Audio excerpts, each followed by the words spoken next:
राधा, जल्दी से घर के सारे दरवाजे और खिड़कियां बंद कर दो, शिवम ने कहा। बाहर बहुत तेज आंधी आ रही है, ऐसा लग रहा है कि अभी जोरदार बारिश होने वाली है। ये आप कैसी बातें कर रहे हैं जी? राधा बोली। अगर बारिश हो गई तो हम लोग सोएंगे कहाँ? आप जानते हैं हमारी छत टूटी हुई है, एक तो ठंड और ऊपर से ये बारिश। भगवान जाने अब हम क्या करेंगे। यही तो मुझे भी समझ नहीं आ रहा, शिवम बोला। भगवान हम गरीबों को कुछ ज्यादा ही परेशानियां देते हैं। गरीबों की गरीबी कम नहीं होती और अमीरों की अमीरी कम होने का नाम नहीं लेती। दोनों पति पत्नी आपस में बात ही कर रहे थे कि तभी उनके माथे पर बारिश की बूंदें टपकने लगीं। राधा और शिवम घबरा गए। तभी बाहर से दादी कमला आईं और बोलीं, शिवम, अंदर पलंग के नीचे एक बड़ी पन्नी रखी है, जाकर उसे झोपड़ी की छत पर डाल दे।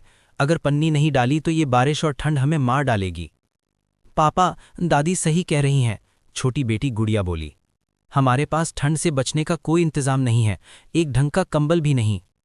ठीक है, शिवम बोला। राधा, तुम सीढ़ी पकड़कर खड़ी रहना, मैं ऊपर जाकर छत ढक देता हूं। राधा सीढ़ी थाम लेती है और शिवम छत पर पन्नी डाल देता है। बारिश का पानी तो रुक गया, पर ठंड और बढ़ गई। कड़ाके की ठंड से सब कांपने लगे।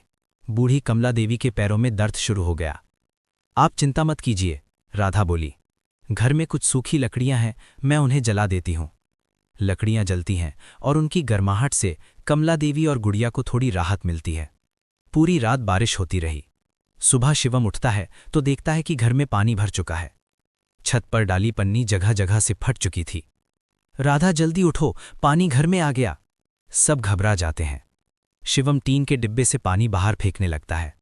गुड़िया कांपते हुए कहती है, माँ, बहुत ठंड लग रही है। मैं अभी पानी निकाल देता हूं बेटा, शिवम बोला।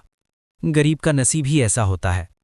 नहीं बेटा, कमला देवी बोली, तुम हार मत मानो, मुझे भरोसा है तुम सब ठीक कर लोगे, लेकिन आज तुम्हें काम पर जाना होगा। शिवम फटा हुआ स्वेटर पहनकर काम की तलाश में निकल पड़ता है। ठेकेदार के घर पहुंचता है, लेकिन वहां से उसे डांटकर भगा दिया जाता है। निराश होकर वो घर लौटता है। राधा बताती है, गुड़िया को तेज बुखार है। शिवम बच्ची को गोद में लेकर डॉक्टर के पास जाता है। डॉक्टर जांच के बाद कहते हैं, इसे निमोनिया है, पहले फीस जमा करो। डॉक्टर साहब, मेरे पास सिर्फ 50 रुपए हैं, शिवम रोता हुआ कहता है। बाकी कल दे दूंगा। नियम नियम होता है, डॉक्टर मना कर देते हैं। तभी वहां बैठी एक अजनबी महिला आगे आती है। डॉक्टर साहब, आप पैसे के लिए एक बच्ची की जान खतरे में डाल रहे हैं, कहकर वो 400 रुपए काउंटर पर रख देती है। दवा दे दीजिए, फीस मैं दे रही हूं। शिवम की आंखों से आंसू बहने लगते हैं। मैं आपका कर्ज कैसे चुकाऊंगा? बस अपनी बेटी का ध्यान रखना, महिला बोली। दवाइयों से गुड़िया धीरे धीरे ठीक होने लगती है। शिवम फिर मेहनत करने का संकल्प लेता है। राधा, वो कहता है, ये बारिश और ठंड हमें नहीं तोड़ सकती, हम गरीबी को जरूर हराएंगे।